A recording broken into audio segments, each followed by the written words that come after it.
రూపాయలు టిఫిన్ చేసి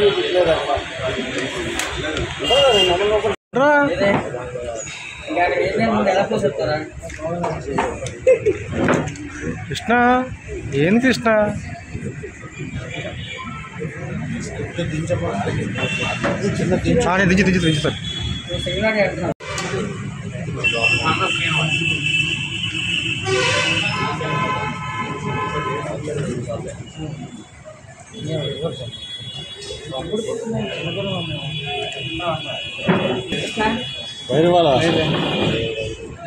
ఇరిచిన ఏంటి బాధలు. విరసం ఐక్య వేదిక పత్రికా ప్రతినిధుల సమావేశంలో పాల్గొన్నటువంటి నేను కన్వీనర్ డాక్టర్ దూసి వెంకట్రావు, వీరు సలహాదారు ఎస్ఆర్ వేమన. ఐక్య వేదికకు సంబంధించి మీకు అందరికీ ప్రత్యేకించి ఇంట్రడక్షన్ అవసరం లేదు. గత 5 ఏళ్లుగా రాష్ట్ర వ్యాప్తంగా అనేక సమస్యల మీద క్షేత్రస్థాయి నుండి ఢిల్లీ స్థాయి వరకు ప్రజా సమస్యలని పాలకుల దృష్టికి తీసుకెళ్లటమే కాకుండా కోడికత్తి కేసు, వీధి సుబ్రహ్మణ్యం, లేదంటే వెంకటాయపాలెం శిరోమండనం, దళితుల పథకాలు, మణిపూర్ ఘటన, ఇటువంటి ఘటనల మీద సమరశీల పోరాటం చేస్తుంది. అనేక సమస్యలకి పరిష్కారం కూడా తీసుకోగలిగింది. ఈ 5 ఏళ్ల కాలంలో మేము చేసినటువంటి ఈ కార్యకలాపాలు ఏం చూపిస్తున్నాయంటే రాష్ట్రంలోనూ కేంద్రంలోనూ మనల్ని పరిపాలిస్తున్నటువంటి పాలకులు ప్రజా కంటక పాలకులుగా మారారు. వీళ్ళని ఖచ్చితంగా గద్దె దింపాల్సినటువంటి అవసరం ఉందని చెప్పి ప్రజలను చైతన్యవంతం చేస్తూ వచ్చాం. అయితే ఆ సమయం రానే వచ్చింది. ఇవాళ మనం ఎన్నికల కోడ్లో ఉన్నాం. మే 13వ తేదీన ఈ రాష్ట్రంలో ఉన్నటువంటి ప్రజలు అటు కేంద్రంలో బీజేపీని, రాష్ట్రంలో వైసీపీని ఉంచాలా అని చెప్పి నిర్ణయాన్ని ప్రకటించబోతూ ఉన్నారు. ఈ నేపథ్యంలో విరసం ఐక్య వేదిక తన రాజకీయ పందాన్ని మీ ద్వారా మా శ్రేణులకి, అలాగే అభ్యుదయవాదులకి, ప్రజాస్వామ్యవాదులకి చేరవేయాలని చెప్పి మిమ్మల్ని పిలిచాం. ఇవాళ కేంద్రాన్ని పరిపాలించినటువంటి భారతీయ జనతా పార్టీ, రాష్ట్రాన్ని పరిపాలించినటువంటి జగన్ పార్టీ, ఈ ఇద్దరు కూడా ఒకే దారిలో వెళ్తూ ఉన్నారు. కేంద్రంలో ఉన్నటువంటి ప్రభుత్వం నిశ్చిద్దుగా, భయం లేకుండా ఒక భయంకరమైనటువంటి ప్రకటన చేసింది. మాకు 400 సీట్లు ఇవ్వండి, ఈ రాజ్యాంగాన్ని మార్చేస్తామన్నారు. ఇవన్నీ గతం వరకు రహస్యంగా ఉండేవి. ఆర్ఎస్ఎస్ వాళ్ళు తన రహస్య ఎజెండాలో భాగంగా ఉండేది. కానీ ఇవాళ అనంత్ కుమార్ హెగ్డే అనేటువంటి ఎంపీ ఈ ప్రకటన చేశాడు. ఆయన ఒక్కడే చేశాడు మేము అనట్లా. ఇది ఖచ్చితంగా బీజేపీ చేసిన ప్రకటన. ఇప్పటికే రాజ్యాంగానికి అనేక తూట్లు పడిచారు, మత సామరస్యాన్ని లేకుండా చేశారు. ఈ దేశంలో క్రిస్టియన్, ముస్లిం, మరి దళితులు, ఆదివాసీలకి బతకడానికి తోటు లేకుండా మన కళ్ళ ముందు కనిపిస్తామని ఇంకా మణిపూర్లో మారణ హోమం, అనేక చట్టాల్లో మార్పులు, తద్వారా ఈ దేశం మూలవాసులైనటువంటి దళితులు, ఆదివాసీలు, ముస్లింలు, క్రైస్తవులు సెకండరీ సిటిజన్గా మారిపోయి ఉంటే నువ్వు హిందూగా ఉండు, లేకపోతే దేశం విడిచి వెళ్ళిపో అనేటువంటి అల్లరి మూటలు పేటరేగిపోయేటువంటి పరిస్థితి నెలకొంది. ఇక రాజ్యాంగం మార్చేస్తే ఈ దేశం ఏమవుతుందో, ఇది కేవలం దళితులకి, మిగిలిన వారికి నష్టమే కాదు, ప్రజాస్వామ్యానికి గొడ్డలు పెట్టు. ఇప్పటికే రాజ్యాంగ పీఠికలో ఉన్నటువంటి లౌకికవాదం అనేటువంటి మాట తీసేసి నూతన పార్లమెంట్ భవనాన్ని ప్రారంభించినటువంటి హీన చరిత్ర బీజేపీ. ఇటువంటి బీజేపీని, ప్రజాస్వామ్యానికి కంటకంగా మారినటువంటి బీజేపీని ఓడించి తీరాలి అనేది ఇవాళ దేశంలో ఉన్నటువంటి ప్రజలు అధిక శాతం కోరుకుంటూ ఉన్నారు. ఇవాళ విరసం కూడా అదే కోరుకుంటా ఉంది. ఇక రెండవది, ఈ రాష్ట్రానికి వచ్చేసరికి జగన్మోహన్ రెడ్డి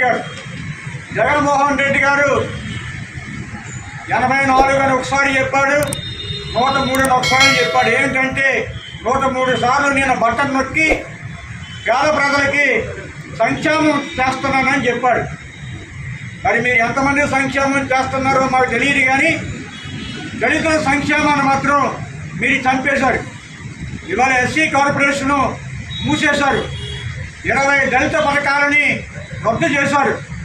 ఇంకా ఎక్కడ సంక్షేమం ఉందో మరి ఆయనకి ఎక్కడ కనబడుతుందో, అది దేవతా వస్త్రాలు నిజంగా కనబడుతుందో మాకైతే అర్థం కావట్లేదు.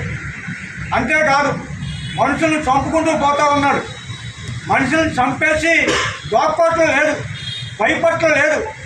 శవాన్ని పార్సిల్ చేసి వాళ్ళ తల్లిదండ్రుల ముఖాన్ని కొట్టి, ఇదిగో మీకు కావాలంటే 2 లక్షలు తీసుకోండి అని అనంతబాబు ఏమన్నారో మన కళ్ళ ముందు కనబడుతూ ఉంది. ఇంతటి దుర్మార్గమైనటువంటి జగన్ పరిపాలనని అంతమందిస్తే తప్ప ఈ రాష్ట్రంలో దళితులకి విముక్తి లేదు అని చెప్పి మేము భావిస్తూ ఉన్నాం. ఖచ్చితంగా దీని మీద మేము పోరాటం చేసాం, అనేక ఒత్తిళ్లు ఎదుర్కొన్నాం, సమరశీలంగా పోరాటం చేసాం. కానీ పోరాటంలో భాగస్వాములు అయ్యేది అతి తక్కువ మంది అవుతారు, ఓటింగ్లో భాగస్వాములు అయ్యేది ప్రజలందరూ అవుతారు. కాబట్టి ఈ సందర్భంగా ఈ రాష్ట్రంలోని ఏళ్తున్నటువంటి జగన్ని ఇంటికి పంపించి తీరాలి. అయితే మరి ఆల్టర్నేటివ్ ఎవరు అంటే, నిన్నటి వరకు ఈ రాష్ట్రానికి ఆల్టర్నేటివ్ నేను అని చెప్పుకున్నటువంటి చంద్రబాబు నాయుడు ఇవాళ చాలా తప్పులు చేశాడు. ఆయన పక్కన ఉన్నటువంటి పవన్ కళ్యాణ్ గారు ముందు నుంచి తప్పుదారిలోనే ఉన్నాడు. అసలు ఈ చంద్రబాబు దాడికి లేని బుద్ధి ఆయన వచ్చి దీన్ని ఇవాళ దేశాన్ని నాశనం చేసేటువంటి ఎవరైతే మోడీ ఉన్నారో మోడీ దగ్గరికి ఈయన తీసుకెళ్ళాడు. బాబు గారు చెప్తూ ఉన్నారు, రాష్ట్ర ప్రయోజనాల కోసం మేము మోడీతో కలిసామని, దేశ ప్రయోజనాల కోసం కలిసామని. మణిపూర్లో ఆదివాసీల మీద దాడి చేయడం దేశ ప్రయోజనమా? ఈ రాష్ట్రానికి ప్రత్యేక హోదా ఇవ్వకపోవడం రాష్ట్ర ప్రయోజనమా?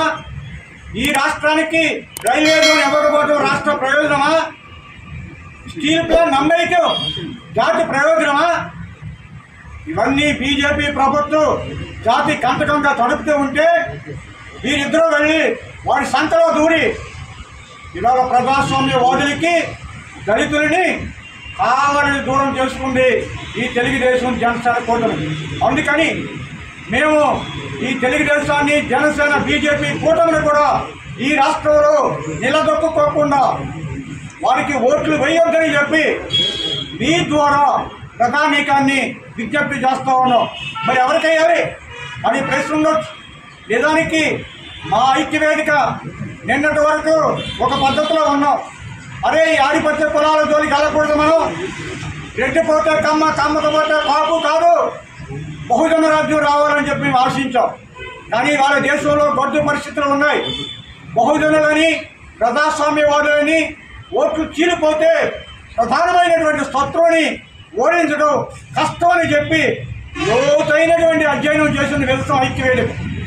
ఈ నేపథ్యంలో ఈ రాజ్యాంగాన్ని, భారతదేశాన్ని కాపాడుకోవలసిన బాధ్యత లౌకికవాదుల మీద ఉంది. ఈ దేశంలో మనువాదానికి ధీటుగా ఇవాళ ఎన్ని కష్టాలు ఎదురైనా ఎదుర్కొన్నటువంటి కాంగ్రెస్ నేతృత్వంలో ఉన్నటువంటి ఇండియా కూటమి అని చెప్పి మేము భావిస్తూ ఉన్నాం. రానున్నటువంటి ఎన్నికల్లో విదసం ఐక్యవేదిక ఇండియా కాంగ్రెస్ అతిపెద్ద లౌకికవాద కూటమి కాంగ్రెస్ నేతృత్వంలో ఉన్నటువంటి ఇండియా కూటమికి మద్దతు పలకాలని చెప్పి ప్రకటిస్తూ ఉన్నాం. వాస్తవమే, బీజేపీని ఓడించడం అంటే సామాన్య ప్రజలు అనుకునేటువంటి పరిస్థితి ఏమిటంటే బీజేపీకి ఓటు వేయకుండా ఉండటం అని అనుకుంటారు. కానీ బీజేపీకి ఓటు వేయకుండా ఉన్నంత మాత్రాన్నే బీజేపీ ఓడిపోదు. బీజేపీకి ఓడించడానికి ఏ పార్టీకి ఓటు వేయాలో అది చెప్పకపోతే వేరే పార్టీకి వెళ్ళి బీజేపీ వ్యతిరేక ఓటు చీలిపోయి తిరిగి బీజేపీ అధికారంలోకి వచ్చే అవకాశం ఉంటుంది.